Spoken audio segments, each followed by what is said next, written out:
2 hours maximum evaluation. Kaya nga, digitizing is so important here. Ano ang implication of digitizing? Malalaman natin yung aging ng cases. May mga cases na nalilibing, hindi umaandar.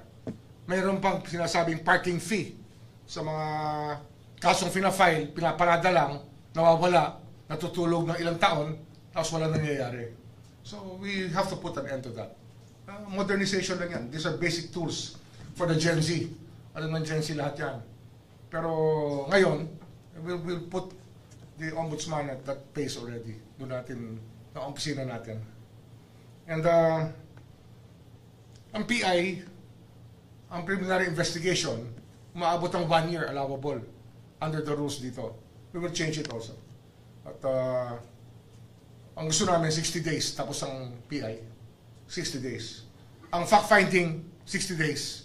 Ang PI, 60 days when necessary. Kasi may mga kaso na hindi na kailangan ng fact-finding. Example, the DOJ cases filed. Nung pinabuksan natin, so we're composing the teams already. At by Thursday, we will start the preliminary investigation of the cases, the flood control cases filed by the DOJ. And the other cases filed by Secretary Dizon and the ICI, umpisahan na natin yan. And those that we deem fit to go straight to PI, we will do already. But we have 5 cases at least going to preliminary investigation already. Which means, pwedeng mabilis kasi ang period naman dito to answer is 10 days.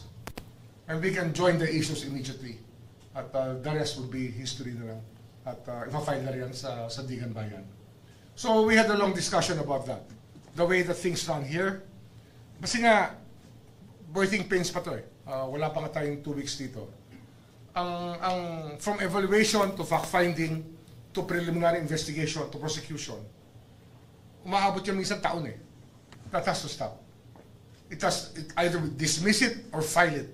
Dalawa lang yan, walang matutulog dapat. Everything has to move. Yun ang ating goal dito. And we expect things to behave better. And of course, we still need dialogues pa with the judiciary and research on the part of the special prosecutor. Kasi nga, yung full restitution mode na pwedeng gawin, we want to put it into motion. Yung full restitution. Para plea bargain ng mga taong concerned, pwede mag-plea bargain basta may full restitution ng government. Yung po yung mga, today, yan ang mga usapan namin. And yung standard na probable cause, again, we will elevate it to reasonable certainty of conviction. Ganun na rin ang gagawin natin dito. Kasi nga, para hindi weaponized, para hindi probable cause kulong na, tapos nakalimutan yung kaso, hindi na mangyayari yun. We have to respect the rights of people. So, try them faster, and acquit them or convict them faster. So they serve their time properly. So yun, I think that I saw in my feed, in Google feed, that Senator Trillanos went here this morning to file cases. I will ask for a summary of the cases tomorrow morning from the staff. But we have to take care of other business today. Institutional arrangements have to happen for this office to run faster and more efficiently. Yun nga, hindi pa, ano ba to eh? Age of handwritten and typewritten, parang ganun pa rin dito kung tutuusin eh. Hindi pa digitized ang Office of the Ombudsman. We will digitize it in a very, very, very organized manner. So, if you have other questions, then I am willing to accede. Sir, kailan po magiging effective ito pong bago po nating mga rules on PI? On PI, we are devising it as we speak, and hopefully by Thursday, we can have it done. Actually, hindi naman new rules to.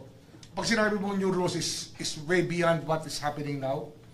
We can already conduct PI under the old rules while we change the rules. And once we change the rules, it has to be published so that we will not be violating rights of people. But we're just telling you that there are things that have to change here. And we know what things ail so far the office so that it can be more efficient and more respondent para naman nasasagot natin yung hinaing ng taong bayan. Kasi ang opisinang ito ay ginawa ng mga bumalangkas ng ating saligang batas upang mabigyan ng proteksyon ang taong bayan. At yun, mula sa mga kawani ng gobyerno na hindi gumagawa, nag-aabuso, o kaya gumagawa ng masama sa kapwa. Yun po yung dahilan kung bakit itinayo itong opisina to. Kaya dapat talagang mas ilalagay natin ang hinaing ng taong bayan sa harapan. Iyan ang pinakamahalaga sa ating patungkulan na sinumpaan dito. So sir, hindi ba sasakupin ng mga, kumbaga yung amended, paano ba sir ang term natin, revised PI rules, ito pong final po kanina ni Senator Trillanes?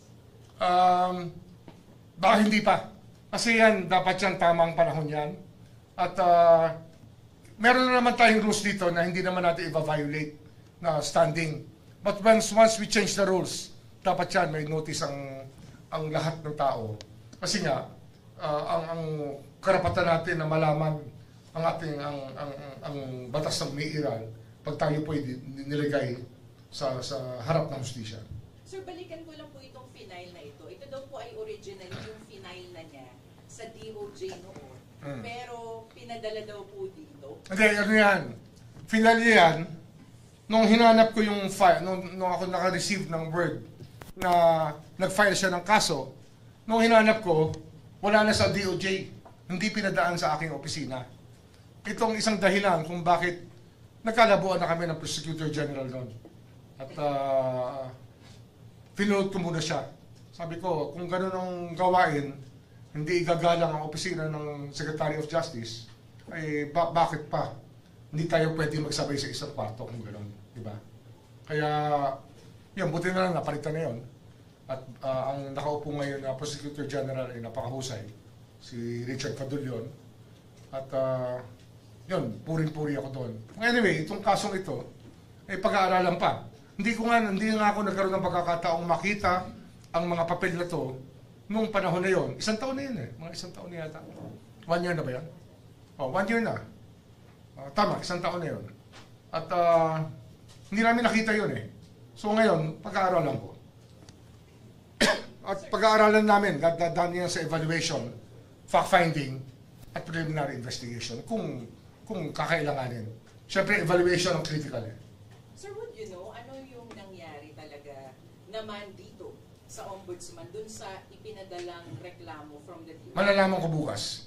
Kasi hahanapin din namin kung saan napunta yun dito. At para hindi na gumalaw yung kaso. Sabi po kasi ni Senator Trillanes kanina, ibinaon daw po, wala raw pong naging action. Hindi ko alam kung ano nangyari. Ayokong mag-presume ng masama sa aking kapwa.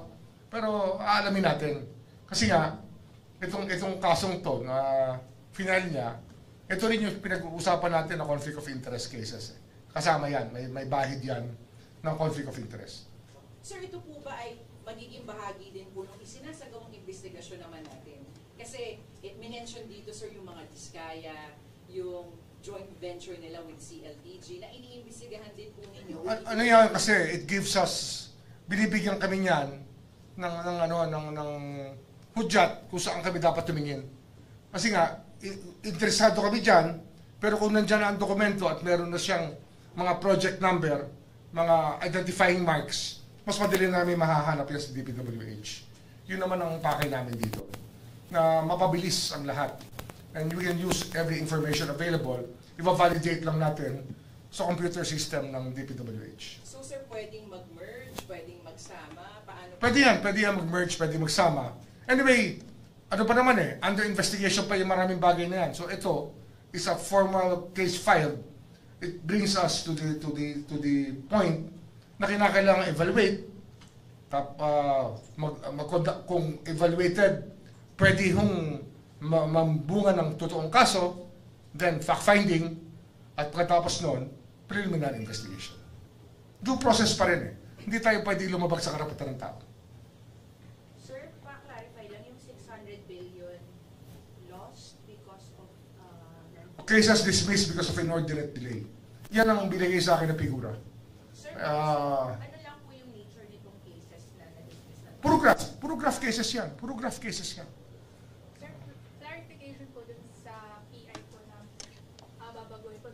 Can we expect po ba na less than 60 days yung magiging PI dun sa anim na flood control? Posible. Kasi nga, ano na yan eh.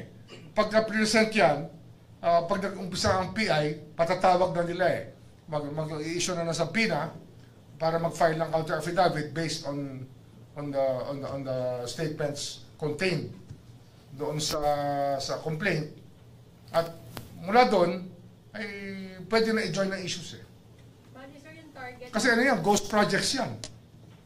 Bali sir yung target na by November makapagkaso sa Sandigan Bayan. Yung pa rin po in-expect natin by November. Yes, by November. Didikdikin natin yan na lalong madaling panahon ay magkakaso na tayo na umaandar sa Sandigan Bayan o kaya sa RTC kung sino man ang mayroong jurisdiction dito. Sir, you mentioned na dati medyo tumatagal yung investigasyon, umabot ng taon, then now 60 days deadline yung PI. How can we assure the public na magiging accurate investigation kahit mabilis? Araw-araw nandito kami. Araw-araw matatanong nyo naman kami kung ano nangyayari, di ba? At meron nga tayong yung aging, yun ang ating pinangangalagaan ngayon, na alam natin kung gaano katagal na yung kaso at saan siya nagkakaroon ng balakid, ba't tumatagal. Pero yan, talagang dapat talaga ang interes ng taong bayan, mapabilis talaga ang kaso at magbayad ng dapat magbayad. Kung pagsusuoli man ng pera o pagkakulong sa kulungan, magbayad ng taong nagkasala. Sir, balikan ko lang yung 600 billion. Anong time period ito? Bakit po umabot ng 600 billion? Past years yan eh, past years. Na ilang taon na yan nakararaan. Kasi pag sinabi inordinate delay, medyo mahaba na naging takbo ng kaso sa Sandigan Bayan. So yung 600B, ano po yun, sir? Sweldo ng mga prosecutors, nagastos na pera saan po? Yung mga nawawalang pera. Mga nawawalang pera na nawala ang kaso. Marami yan, maraming kaso yan. Pit-off cases. Ilang bilyon na yung... ewan ko na kung 600 billion sa accurate, but pit-off cases lang. Ilan lang na-convict dyan? Dalawa lang? Diba? Pero meron isang na-plea bargain at alam ko may dalawang na-convict. Ngayon, meron pang pending motion for reconsideration sa ibang conviction. Pero, ano yan? Malilinis ang pagkalatag dyan. So sir, para lang po malinaw, ito po yung perang hindi po nahabol. Ganun po ba, sir? Hindi na-recover ng gobyerno. Hindi nahabol ng gobyerno. Hindi po ito... Hindi ko alam kung accurate ito 600 billion. Isang figura yan na binigay sa akin. Ako mismo, nanlaki yung mata ko nung sinabi yan. Pero dapat tingnan natin eh. Hindi pwedeng hindi natin tingnan yan. Kasi nakakagulat kung bakit ganyan. Ibig sabihin, marahil kailangan mag-usap rin kami ng korte. Na ano ba? Ano ba nangyayari dito? Pag nag-dilatory tactic ba? Sa mga pinahahaba ng Defense Counsel yung kaso, nagkaroon siya ng ilang beses ng resetting ng kaso. Ito ba ibig sabihin ito? Bilang pa rin yun laban sa gobyerno? Gusto natin malaman yan kasi yung inordinate delay, dapat i-define niya ng Korte Suprema talaga. Dapat yan mapunta talaga sa Korte Suprema. Isang kaso nagsasabi na pag ganito katagal na, hindi na pwede. Pero pag ang abogado ng nasasakdal ang nagpapahaba ng proseso, dapat hindi bilangin yun, di ba? Yun, marahil, alam ng Korte Suprema ang problema niyan kasi justice system to eh. Okay?